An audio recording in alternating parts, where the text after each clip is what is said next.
Good morning, Crossview. Somebody moved the podium. It's like they know me here. Standing still is not in my wheelhouse, so fix your eyes. So we got back from vacation yesterday to find out that our well had stopped working. We had no water and had no electricity. So it's been a whirlwind ever since we got back. I felt like I was being actively trying to kept away from you guys. But here we are. Here I am. I'm really thankful to be here. I'm going to share some backstory. And going into the new year, I hope that you won't be impressed by my position, by what I've done for the community, what I've done for our youth. I hope that what you'll be impressed by is the fact that God could take somebody as broken and disheveled and like I am, and do anything at all through him. I hope that the message you hear today is God is still in the business of miracles. Doing the things that everybody said can never be done. The things that people say it's over, it's hopeless, it's not gonna work, it's never gonna be. Those are the things I think that God is still just watch. Just watch and I'm gonna do something that you couldn't have done, but that's what makes me God. I hope that's what you're gonna hear today. So I wanna start just reading a little bit. I'm going to start with a familiar place, so we're going to be at Matthew 22. And one of the experts of religious law tried to trap Jesus with a question. He said, "Teacher, which is the most important commandment in the law of Moses?" Jesus replied, "You must love the Lord your God with all your heart, with all your soul, and with all your mind. This is the first and the greatest commandment. A second is equally important. Love your neighbor as yourself. The entire law and all the demands of the prophets are based on these two commandments." There's a lot of really important and really weighty matters in Scripture, and God's heart is clear in a lot of things. But what I've learned over the years is until I learn how to love people well and to do it consistently, I don't really have any business instructing anybody else to do anything. If I don't get that right, I'm not doing anything. I feel like there might be a verse that talks about that. So we're going to read that too. This is a really familiar verse. This is going to be something that I bet a lot of people have heard thousands and thousands of times. And what I'm going to ask you to do is stick with me and not be complacent. I think sometimes once we've heard it over and over, it starts to become like white noise. But let's hear this like we've never heard it before. This is all new information to us. Let's pretend like we're a group of people that is all driven by rules and regulation. Let's put ourselves in that mind. It's rules and regulation, not relationship, okay? And this is what God says to us. Through his word, through his prophets, through history, this I feel like this has been God's heart for us. And it's if we don't get this, we can't move on. If I speak in the tongues of men and angels, but I don't have love, I'm a noisy gong or a clanging cymbal. If I have prophetic powers and understand all mysteries and all knowledge and I have all faith, and so I can remove mountains, but I don't have love, I'm nothing. If I give away all I have, and if I deliver my body up to be burned, but have not love, I've gained nothing. Love is patient and kind, does not envy or boast, it's not arrogant or rude, does not insist on its own way, it's not irritable or resentful, it does not rejoice in wrongdoing, but it rejoices in the truth. Love bears all things, believes all things, hopes all things, and endures all things. Love never ends. As for prophecies, they will pass away, and for tongues, they will cease. For knowledge, it will pass, but for we know in part, and we prophesy in part. But when the perfect comes, the partial will be passed away. When I was a child, I spoke like a child. I thought like a child, and I reasoned like a child. When I became a man, I put up childish things. For now we see in a mirror dimly, but then face to face. Now I know in part, then I shall be known fully, even as I have been fully known. So now faith, hope, and love remain, the three of these, but the greatest is love. I love the 12th verse where it says, for now we see in a mirror dimly, but then face to face. I know in part, but then will be known fully, even as I have been known fully. The idea of this is all gonna end. I had a cousin just 16 years old that just died, and just the idea that this all ends, all of this. But there's something else after this. And the whole idea that if we get this right, then we will be supremely happy. Now, that's the second part of the serenity prayer that we don't talk about. If we can give now, if we empty our hearts and our souls and our lives for the gospel, for people, we fall in love with Christ, and that love that just pours from us to all our other relationships. I haven't gotten there yet. I am still rough around the edges. I hear stories about guys who came up like I did, and it's like this, it seems to be this overnight transformation where everything is different now. I've been a believer for almost 15 years, and there are days I wake up in the morning, I look in the mirror, and I'm like, what am I doing? What did I do yesterday? Like, I wish I could get up and tell you, like, hey, I've got it all figured out. 15 years is all it took. I'm up and away, but I'm not. I'm not there. I struggle with loving people, especially difficult, challenging people, especially people I feel like are intentionally trying to be difficult. And the reason I'm telling you this, authenticity is my word, has been my word this whole year, authenticity. And what I do know is that I feel like we live in a generation where what authenticity seems to mean is like just spewing whatever you feel like you want to say. Just, if I'm just saying whatever I think and whatever I feel, I'm just being real. I don't think speaking like carelessly and thoughtlessly just makes you somehow you're more genuine than other people. In fact, I would even contend that it makes you more reckless and more dangerous, more hurtful. So I think to really grasp this idea of love and how that makes you more authentic, I think we have to be who we are. So for me, that's what I want to do today. I just want to be honest about who I am, where I've been, and why I think that's important to the church and our community right now, today, in 2023. So I grew up, I would say my mom came from a pretty traditional, middle class, evangelical farm family. My dad came up in a whole different way. Criminals and drug addicts and alcoholics and dysfunction and all of the stuff that you can kind of attribute to that category. So how they got together is a story in itself. I'll skip that for time's sake today. I will just say that my dad was somebody that people liked. Charismatic, funny. People wanted to hang out with my dad. They wanted to be around him. But there was a lot of stuff going on underneath the surface that he either couldn't or wouldn't share with other people. And that stuff dictated the direction of my dad's life almost until the day he died. That is how he spent his life. Now I understand probably better than a lot of people that like growth is not, it is going to be ups and downs along the way. That is how growth works. It's not linear. But around somewhere along the way, I came along, and my earliest memories were just dysfunction and abuse, and it was just rough for me, rough for my mom. There were years there that were just really, really dark, really hard. And a lot of the kids. So for anybody who does know me, I serve at Gateway Woods. I've been there for 8 years. They brought me on to start all their older youth wraparound services. So folks are leaving the system unsupported. Like I would have been growing up a lot like the kids that I love and serve on a regular basis. Like I get it. I feel like I have a sense of kinship with them. I understand where they're coming from, what they're going back from. But more importantly, for today's purposes, I feel like I understand the complicated and complex relationship they have both with God and with the churches in their community. And that is primarily what I want to share today. I want to share that God has a heart for people that are hurting and struggling and marginalized and far away from him. And he has chose the church as his plan A. David Platt says there is no plan B. I think he's right. I don't think there's a plan B. This is it. We're it. There's no backup here. So I think it's really important, like when I've come out of that, I think what happens a lot of times, not to cast judgment, but just as a reality, I think people come out of that life, all that stuff, and it's like we want to separate ourselves as much as we can from that old stuff. Like we don't even want to look back. We don't even sometimes want to be reminded of who we are before God got a hold of us. For me, my take is, I think it's important that I don't rob God of the glory that he deserves for what he's done in my life. So I think he's earned it. I think he paid for it. I think my story belongs to him. He bought it with his own blood. It's his. So all I want to do is do service for that. I want to do my reasonable service, which is to say, God, this is yours. You give me everything I have, my time, talents, resources, relationships, backstory. It's all yours and you purchased it. Now I want to use it to bring people closer to you. And the way that I view that is our job in today, 2023, I feel like the primary job of the church should be declutter. Declutter the path, because there's a whole bunch of people that can't even see the cross anymore. Forget about it.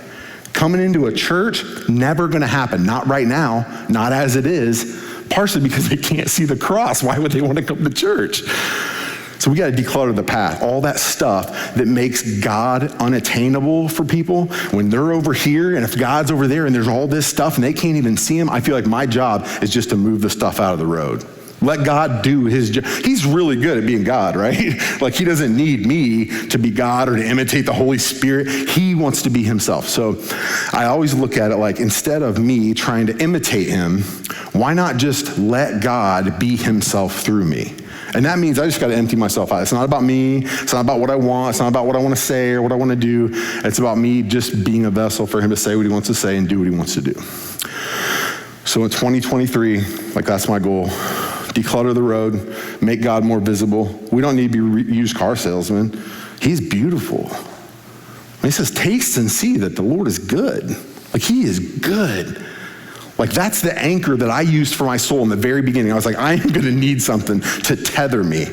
Because like it's like the song says, prone to wander, Lord, I feel it. Prone to leave the God I love. That is my that I know myself. So I needed to tether myself to something that I could just lean on when times were really bad, and that's what I've done. And what I lean on is God is good. If I don't understand it, if it's hard, if it's ugly, if I'm mad, fill in the blanks, he's good. That's my default. God is good. So if I don't understand it, I just understand that he's good and he sees something I don't see. Okay. Not doing well on time already. Don't get scared. I promise I'll catch you loose at noon if I'm done or not. All right. So, love has obviously been presented to us in a way that is different. I would say even countercultural to the world that we live in. There's a lot of strings attached to love. There's a lot of, commitment is a very, fickle thing, I think, in the world that we live in to people. But I think God's heart for us and for building real communities, how do we commit to people? So I hit a phase to where I had abandoned all hope. My dad left. After all the abuse and all the stuff, he just left. He just in and out for a while. I was that kid on the front steps waiting for dad to show up, and then he doesn't come. Mom, it gets dark. She's like, oh, come inside. I guess he's not going to show up this time. So there was years like that was really hard, developed me in a certain way. A lot of mistrust, a lot of abandonment issues. My mom had been through the ringer, and I was already kind of starting to act a certain kind of way, and a lot of stuff was happening. I had a set of aunts, my great aunts, my grandpa's sisters, never married, never had any children. They were a motivating force for me. So they invested into my life. They poured in. They were 60 or something when I was born. So there was always a little bit of a you don't get it, type of thing. You don't understand. But I did have some people. I had a grandpa that he was a farmer, so he was busy, but he was a good, solid guy, loved his wife, loved his kids, worked hard, but it was all outweighed. It was all outweighed. I was just broken and lonely, and I had no sense of real identity. I didn't have a dad telling me who I was supposed to be, so I'm sitting here just trying to figure it out, so the way that started executing was just anger. That anger just started to I just spewed it all over everything and everybody. It destroyed all my relationships. It got me involved with drugs and alcohol at a really young age, juvenile detention. My mom referred me to Gateway Woods when I was, 14 or so. They actually rejected my placement, which is a funny story now. I had to get a job to be allowed on campus, But I moved on from there to boys' school and different juvenile centers, and went to jail when I was 17 years old. 17, I went to jail, and that started what would be the next 12 years in and out of incarceration. I got sent to prison, did some time. I spent almost 10 years, about 9 years in prison total when it was all said and done. The second time I went to prison, I was like, hey, somebody was like, hey, you should go to college. And I was like, I quit school in 8th grade. I was like, school's a joke. I remember in 4th grade, I had a teacher telling me I'd never graduate. I'd never amount to nothing. And somewhere along the way, I was like, she probably was onto something. That's bad when you're thinking those things, right? But that's how I felt. It's hopeless. This is all I'm going to be. If you would have asked me at 20 where you're going to be in 10 years, I would have said dead. If you would have asked me at 15 where you're going to be in 5 years, I would have said prison. So you can say, self-fulfilling prophecy, but I think it was more than that. I think it was this is life. I embrace it. I just embrace the reality of my situation. So the second time, somebody's like, I should go to college. And I remember thinking, I'm not really cut out for that. But, I'm in prison, nothing better to do. So I was like, let's give it a shot. State of Indiana wants to offer me a free education. I'll see what it's all about. And I actually did really well for myself in college.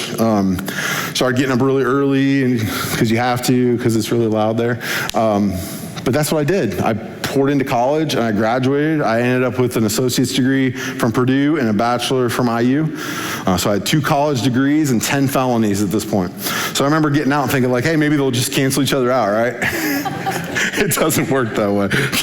The real world, listen kids, the real world does not work that way. So just don't get any felonies. I'm just a word of the wise. But that's what I thought. And it was hard to get a job and I could feel myself starting to go backwards. Do you think people don't want to change? Because I think sometimes that's the narrative. It's like, people just don't want to change. I think they do. I think most people, and I've known, I would consider like the worst of the worst. Like those are my people. And like for us, I think we do hit a point. Almost everybody hits a point where it's like, I want to change. But how? Where do you go? Where do you start? Who do you talk to? I was blessed with a couple of aunts and a mom and a grandparent. I had some people that although we had stuff, I had some people I could go to and be like, hey, I want to change, and they're going to help. Most people I know, they don't have anybody to do that. When it comes to a point where they're like, man, my life is a mess and I want it to change, they have no idea who to call. No idea. No idea where to start. I digress. So, I had this degree, I got out, couldn't find a job, all this stuff is happening. I had a daughter, I had met a girl at one point in time. It's a complicated story where they set up a sting at the Greyhound bus station. I was arrested right before I went to prison, and she was arrested and almost went to prison and got out, and then we broke up. So as you can tell, this is a very long story that I'm gonna have to condense this. But I got out and we ran into each other. And, we ended up getting back together, and the long and short of it is she had kids, I had kids, we started seeing each other again, we moved in together, and we were like, well, now what? Now what do we do? So I called my great aunts, and I'm like, hey, I'm thinking, maybe we should send our kids to church. And my aunts are like, oh, we would love to take you guys to church. And I was like, well, I just meant the kids, Like, I thought maybe I'd get a break, just take them to church, and people are nice there, maybe, I don't know. And then the Bible school program rolled around, we got invited, and I was like, well, I guess I have to go to that. I had not stepped foot in a church in many, many years. I try my best not to use my platform as a way to degrade the church. I only want to say things that make us better, that draw us closer to God and draw us closer to the community. But in that, sometimes you have to talk about hard things. I grew up around church and never felt like I was a part. The message was always clear, like you're invited, everybody's invited. I feel like what we say is everybody's welcome. I grew up feeling that everybody was invited. I did not feel welcome. I didn't feel like I belonged. Didn't feel like I was a part, didn't feel like I was different. I had stuff going on, unmarried, my parents were divorced. I just had a lot of stuff that made me, I felt like I didn't belong. So when we started sending our kids to church, and it was more of a I just need a break, not that I necessarily we didn't want to be church people. That was not the desire. So, we go to this Bible school program, and I remember going, I was an obligation on my kids, and I'm just trying to get out of there. I'm just trying to beeline for the door at the end, and some minister's wife sees me and knows me just by reputation, so she sends him over to talk to me. I remember he hands me a business card almost right away, and he's like, hey, your mom used to babysit for me when I was a kid, and I remember thinking, man, so what? I'm just trying to go home. I'm just trying to get out of here. And he's like, hey, if you ever want to grab breakfast, just let me know. I'd love to connect. And I remember grabbing that card. I still remember it like it was yesterday. I've got it in my hand walking towards the door. I'm thinking, these Christians are all the same. Buy me breakfast and beat me with the Bible. Thanks, but no thanks. Stuck that card up on my refrigerator, and there it sat. Started to use drugs again. I was on parole. My time was thin. My entrance back to the penal system was imminent, I can tell you. I was probably within a handful of months. And I don't know what happened. I think God had a plan, and it's almost like it was powerless. I was going my own way, and I feel like I was accosted by the Spirit of God on a road to destruction. I feel like I was apprehended.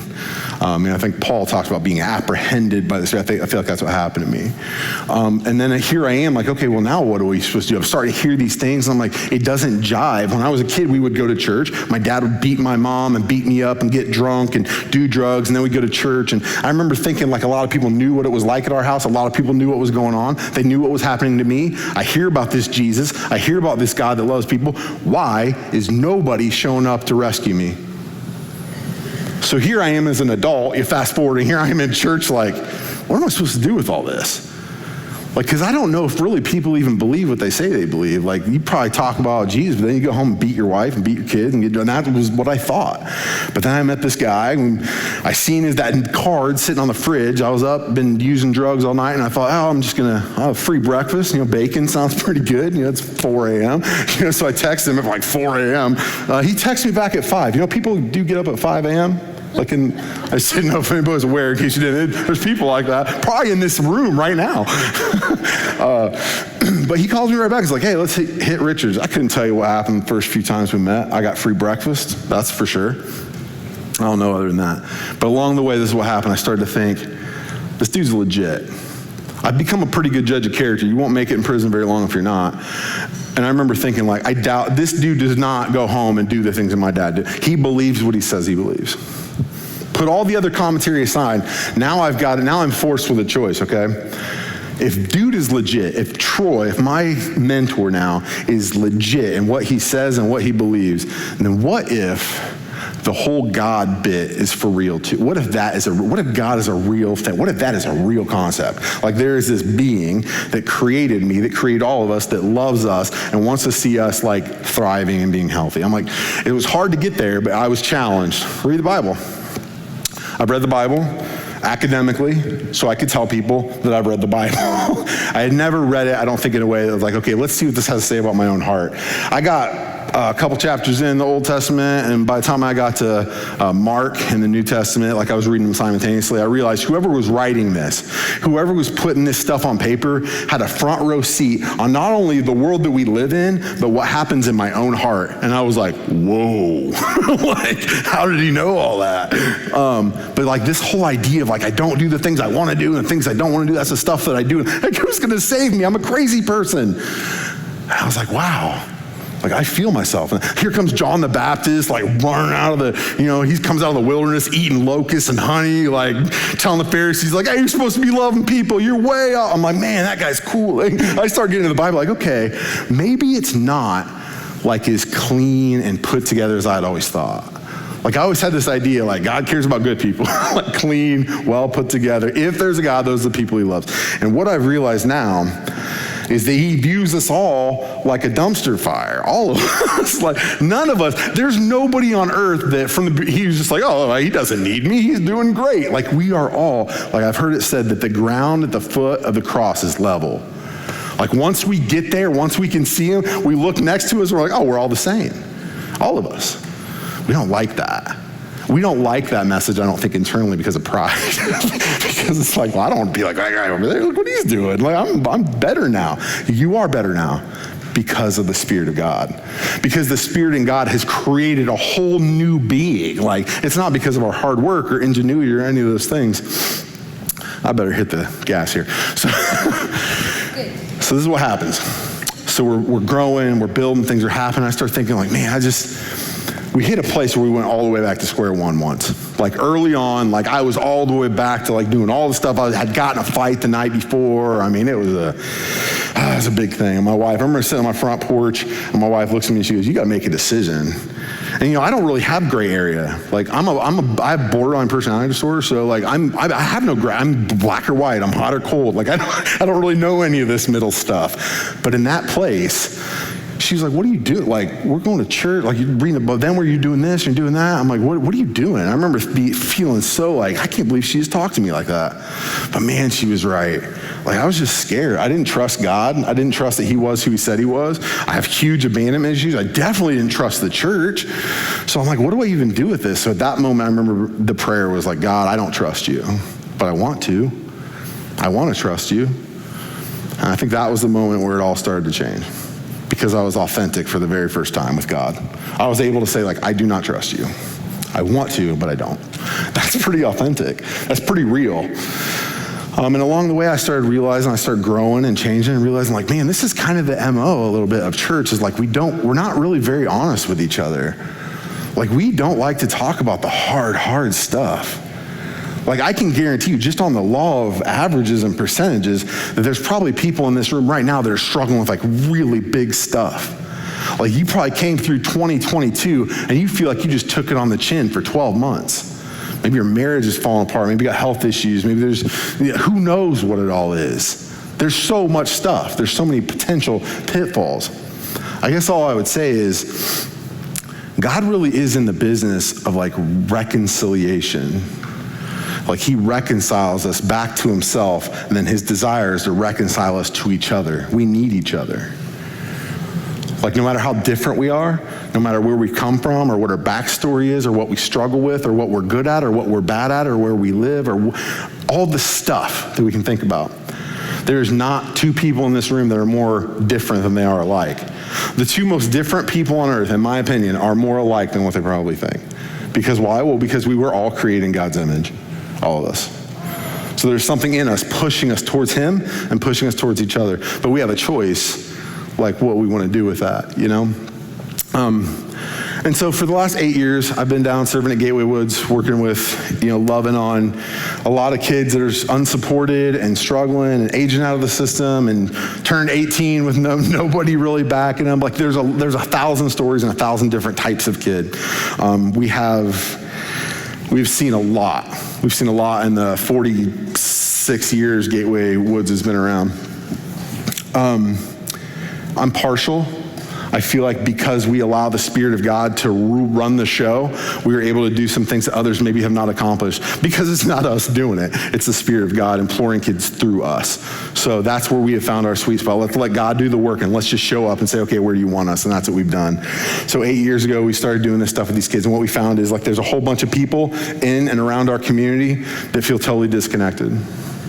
There's a lot of subculture, there's a lot of sub-community, but like I feel like we've got a strong like faith community here in the greater Allen County area, right? So it's the city of churches. We have more social service agencies here than I've ever seen in my life. We have more things to attack poverty than I've ever seen in my life. But we continue to see more trauma and dysfunction and poverty and et cetera, than we've ever seen. So, I mean, my question is always the same. Like, what should we be doing that we're not doing? I don't know that I have any answers.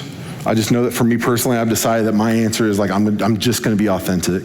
I just want to be real about where I'm at and where I see us at as a church, big C church. And then I really just want to go out into the world and extend a hand to the people that feel like there's not a soul on this earth that cares about them. Do me a favor. I want to steal a page out of the Fred Rogers playbook. Don't knock him now. Fred Rogers is awesome, man. That dude was amazing. This is what we're going to do. I want to take 30 seconds, okay? For 30 seconds, everybody's going to close their eyes. And I just want you to think about all of the people that have invested into your life from the day you were born until now. Parents, grandparents, mentors, teachers, friends, pastors, coaches, whoever those people are that have poured into you. Just think about those people for a second. Think about all their efforts. Just take 30 seconds.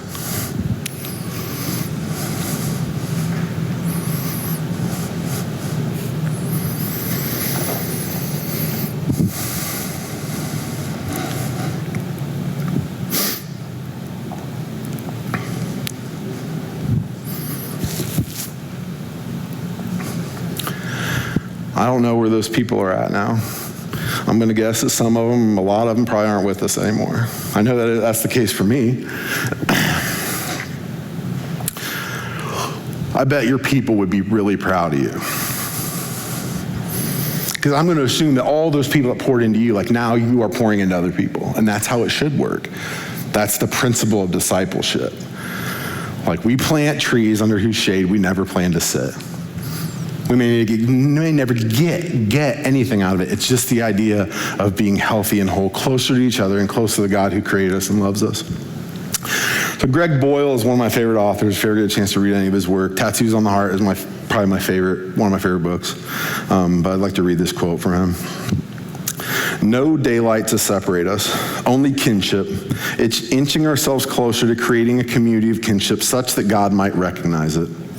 Soon we imagine with God the circle of compassion, Then we imagine no one standing outside of that circle, moving ourselves closer to the margins so that the margins themselves will be erased.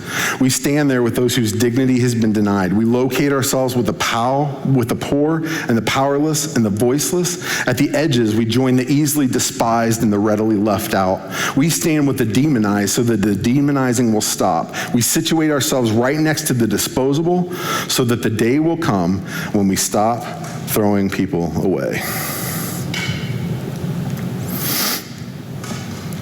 Community is kind of my jam, you know.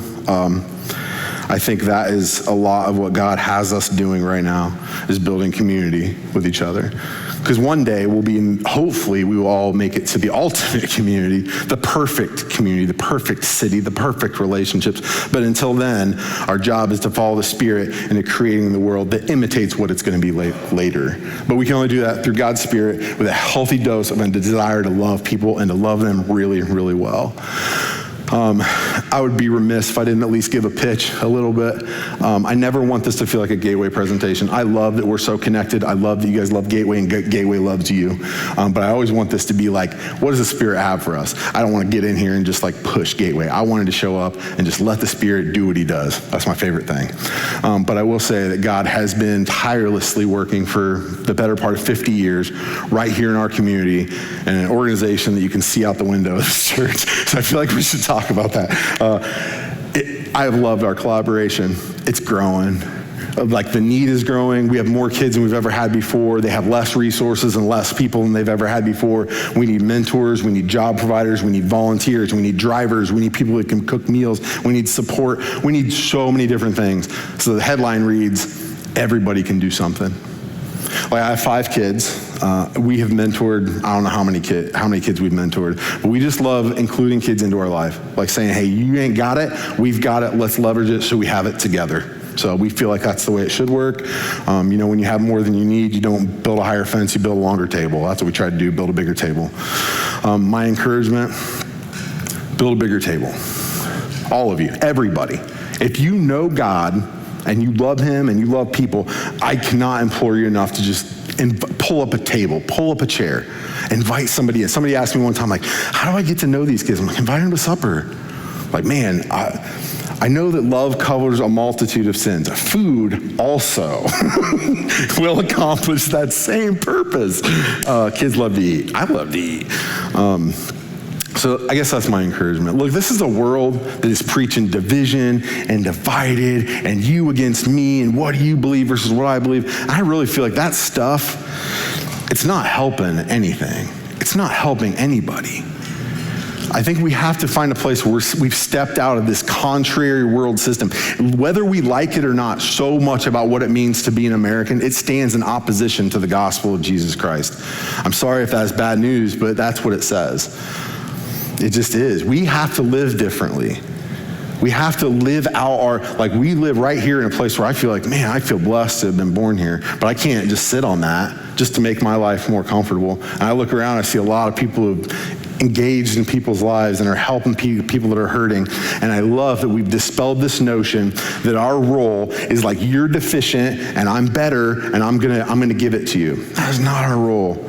Our role is just to meet people where they're at, show them that God is good, let him do his work, and just love well and speak the truth in grace. Like that's our role.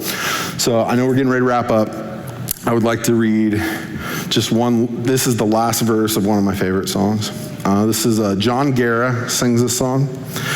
It's called Citizen. If you get a chance to listen to the song, I would encourage you. So this is what I'm thinking about going into to 2023. This is kind of, I've been meditating a little bit on this last verse.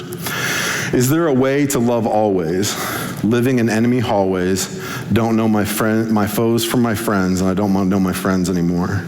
Power has several prizes, handcuffs can come in all sizes. Love has a million disguises, but winning is simply not one. We live in a culture that celebrates the powerful and the privileged and the people that are doing it, the go-getters, the resilient. There are a whole bunch of people that could not even aspire to attaining anything like that. We need each other. And there are people that don't have an each other to need. They don't even know where to turn. So I usually start with the people that I know that have the most love, and I'll just be really candid and say, we have started right here in this community in purpose. It's not just because we're close. It's because I know people here. It's because I know Kyle and Ken. And it's because these are my friends. It's because I've watched Neil and their passion. I've listened, I've collaborated, I've lived life with, I've done ministry with. And what I've seen is like people are getting loved on. And I'm like, okay, we want more of that. We want more of that. Look, there's a line that stretches around the block of people that cannot wait to tell other people what to do. There's a much shorter line of people that say, I want to show you what it's like to be loved. The other stuff will come later. But I'm gonna love you well, because that's what God's asked me to do. So your story, whatever it is, it's yours to tell. It was purchased, but it's yours to tell. My encouragement would be to use those stories, use your background, use all this stuff, especially the hard stuff, the bad stuff, the ugly stuff, the stuff that doesn't make us look very good. Use that. Because that's what shines a light on how big our God is. Because I can say, look at that mess over there, and look what he did. Now, I'd be doing him a disservice if I sat out here and told you how great it was all the time, how, hey, like everything's just together. Like, people are going to look at that and be like, well, I can't relate. I just want people to know, like, we're going to have problems in this world. But take heart. He has overcome the world. I love you guys. I love this church. I love the opportunity to come here and run my mouth for an hour about all the things that God is doing in and around me. And all I can tell you is, like, in our community, in Adams County, even right here in like little bitty Leo Grable, like, God is doing a lot of stuff. He's doing a lot of stuff in the circle that we're in. If you're looking to plug in, if you want 2023 to be the year, like, hey, I want to make my effort. I really want this to matter, to mean something. We've got over 100 kids in our local community that are like dying for relationships, for love, for support, for encouragement, for resources, for the whole thing. And I'm not going to unpack what it means to be. Lark is our like mentoring initiative. It's our community connection. Kylie, my buddy Kylie's here somewhere. He's back in the back. We'll be at the booth out there if you guys want to hear more, if you want to learn more about it. And there's also information you can take with you. So can I pray us out? Good. Let's pray. Dad, thank you so much. Thank you for the opportunity to come together, to be together. Thanks for the realization that you're God, and beside you there's no other, that you don't share your glory with men, that you buy our stories, you buy our testimonies. You offer us the ability to be honest and to be real about who we are, about what human nature looks like, and what that is like in the contrast of the freedom that comes from your Spirit.